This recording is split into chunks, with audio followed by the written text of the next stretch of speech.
Okay, what I have pulled up here is the MLA sample paper from the Purdue OWL. That's the online writing lab. It's a great resource for you to check out. I'll include a link in the description below. Basically, what I'm going to do is go through and talk my way through all of these blue boxes. If you don't want to listen to this lecture because you don't like me anymore, which I understand, you're probably really sick of my voice at this point. But if you don't, just go online to the Purdue OWL or click the link below and check out their MLA sample paper. It's got all this information here, basically. But if it helps for you to hear somebody talk their way through it instead of just reading it, then this video is for you. Okay, so let's just start in the top left-hand corner up here. We have the author's last name, that'll be your name, the professor's name, that'll be me, the English class, and then the date. Now, note the date format. It's the day, the month, and then the year. Sometimes the months are abbreviated. I think in the newest edition of the MLA formatting style guide, they abbreviate the months. I don't particularly care. The important thing to me is that we've got day, month, year. That's the layout for the date, right? So those are your first four lines. In the top right-hand corner, you see the author's last name and the page number. You'll also note, if you hold a ruler up or just eyeball it, that that's a little bit higher than the heading on the left side. That's because this has been inserted into the top of the page. So if you go to insert and then click page number and then click on the top right, that'll put the page numbers in the top right hand corner. Then you can double click by that page number, type in your last name, and hit spacebar to put a space in there between the number and your name, and then that will add that to every single page. So that's in the header section of the page. Each page, all pages, we've talked about white space before, they have a header space and a footer space. The header space is for stuff like last name and page number, and the footer space is for things like footnotes or references, depending on your style guides. The center here is the title, right? Toward a Recovery of 19th Century Farming Handbooks. What a fascinating paper this is. But note that the title is centered. We've got standard capitalization, which means a capitalization of all quote-unquote major words. So anything that's not basically an article or a preposition, a, of, the, those kinds of things, we're going to capitalize all of those. You'll also note here in the bottom right-hand corner, it says that MLA requires double spacing throughout a document. Do not single space any part of the document. That is standard MLA format. In the follow-up video to this one, I'm going to talk about a few of my personal preferences for formatting. I will never mark you incorrect or wrong or take points away for following MLA formatting exactly. So if you want to follow MLA formatting, you can. The follow-up video to this one is going to be a little bit more about design and why I prefer things to look a certain way. So you're also welcome to format it in that way as well. It's up to you. Let's look at page 2. So we've got a heading here.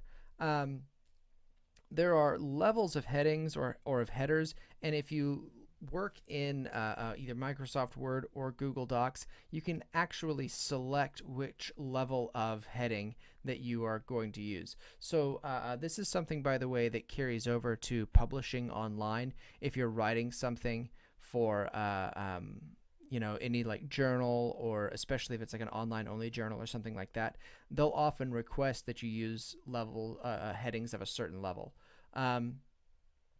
So we've got a level 2 heading here, which is all caps, and it's slightly wonky looking font, I think, but and you can tell this is an inserted level 2 heading, because if you in a normal situation, because it's all capitals, all these letters would be the same size. So this is clearly some kind of Microsoft Word adaptation to the level 2 heading, or Google Doc. And then we've got a flush start on the left after the level 2 heading. We don't indent this line.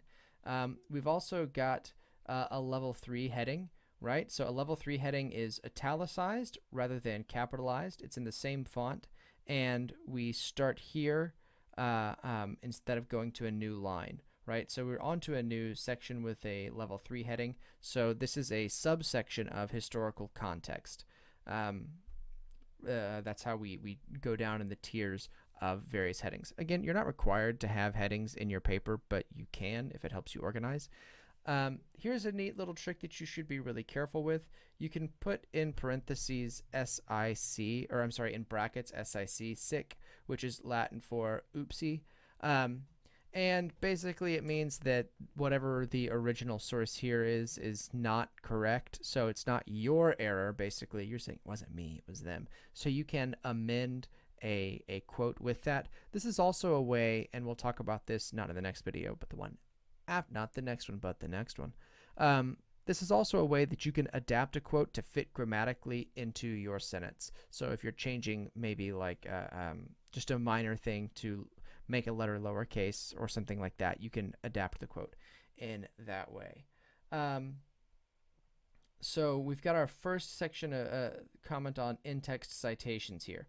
We've got it after our quote, but before the period. So the increase accompanied the decrease in rural populations as farmers who, quote, preferred trade, transportation, or tinkering, end quote, to the task of tending to crops and animals found great opportunities in the city. We've got a quote. At the end of the sentence, we take the author's last name and the page number, put them inside of parentheses, but then our period comes outside of those parentheses. And we swap, by the way, here, Hurt 127, we've talked about this before, but we swap because we've got a new author from a new source. Hurt, author last name, page number, in parentheses, period comes after it. Here, with a repeated citation to Hurt, we put we don't need the author's last name anymore. We just put the page number in parentheses, and again, a period comes after it. Same here, same here, same here. That's right there. Okay. If you delete words from an original quotation, insert ellipses. That's right here.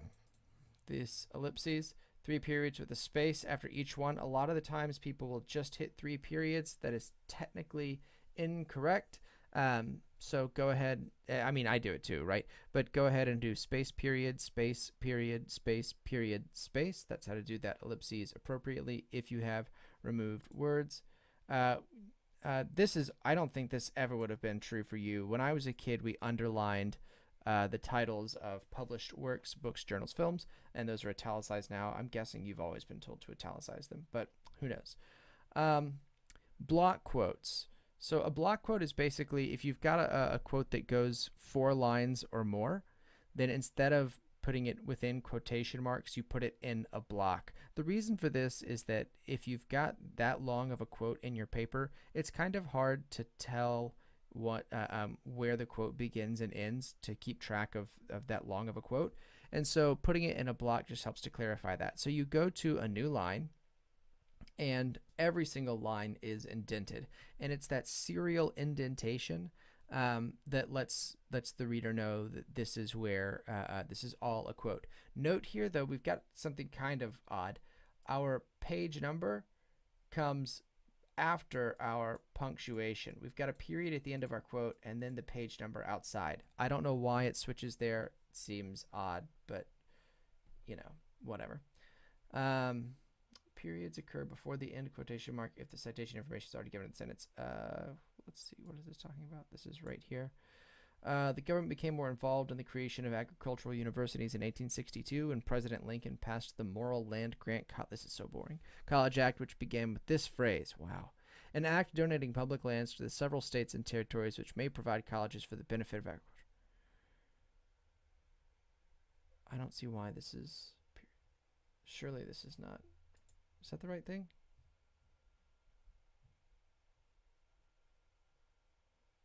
Oh, the Morrill Land Grant College Act is what we're citing there. So I'm guessing if we go down to the works cited page, Morrill Land Grant Act. Yeah. Okay. Good to know.